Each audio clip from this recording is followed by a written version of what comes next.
Let's discuss AOC, specifically the first weekend of Alpha 2. Ashes of Creation is now in Alpha 2 and out of the NDA. We had a somewhat decent weekend. Alpha 2 began on Friday after a 2-hour delay, followed by a 1-hour queue, 10 minutes of playtime, and then a disconnect. While most people might be upset, I had faith in Intrepid. They were working diligently to create an amazing game for us. Just 24 hours after the launch, they released their first update. They enhanced the player queuing system and fixed several issues that were causing server crashes. Additionally, they improved the server grid boundaries to boost overall network performance, refined player movements for smoother gameplay, resolved a visual issue with the durability tooltip of certain items, and addressed some questing problems in Lionhold, the starting quest area. Unfortunately, the bugs didn't stop there.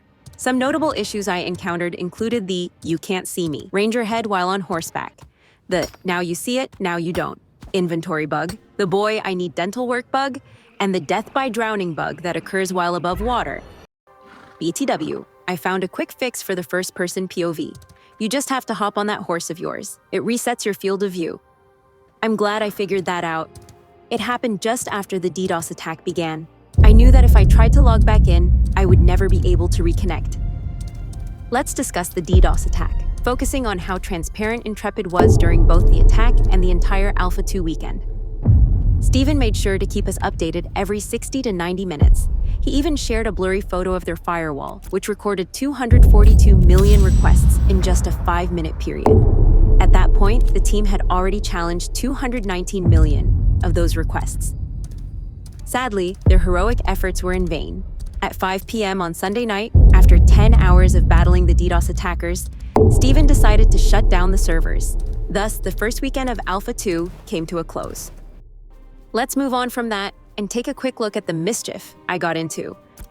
On Friday, I explored the character creator and built a decent mage. I love the power of the fireball, no matter the room size. On Saturday, I decided to try out the ranger, but quickly realized it wasn't for me. I can't explain why, it just didn't resonate with me. I quickly switched to the bard and fell in love. There is something satisfying about throwing tomatoes, and the flourish can be used as a quick escape as well as a quick charge to the target to apply the debuffs. Let's not forget about professions. The crafting system in Ashes of Creation is extensive and costly.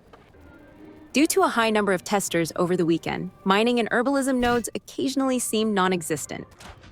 As far as I know, zinc only drops from dead players. I had no luck finding any over the 3-day weekend. I spent considerable time hunting, fishing, cooking, farming, and tanning. There appears to be significant overlap among professions. I'm eager to explore this another time. You may have questions about quests. Well, that makes 2 of us. There are starting quests in Lionhold to teach you about attunement, professions, and to give you a horse that seems slower than your sprint. There are commission boards that could be found in Lionhold and each of the nodes, which include 2 types, the Artisan and the Adventurer. I'll tell you what. The Artisan Commission Board will offer 8 side quests for fishing, chopping lumber, mining nodes, or harvesting flowers. The Adventurer Board prompts you to defeat beasts, goblins, or highwaymen. To be honest, I couldn't care less. While exploring, you may encounter some events. I didn't spend much time on those since they seem to occur quite frequently. In Winstead, I discovered a hidden quest. I wonder how many quests are just out there waiting for someone to discover them. That's it for me. I enjoyed playing Alpha 2 and can't wait until it goes live again this weekend. I have an idea, and if I'm successful, I will have a quick leveling guide for solo players, because Deum is leveling slow.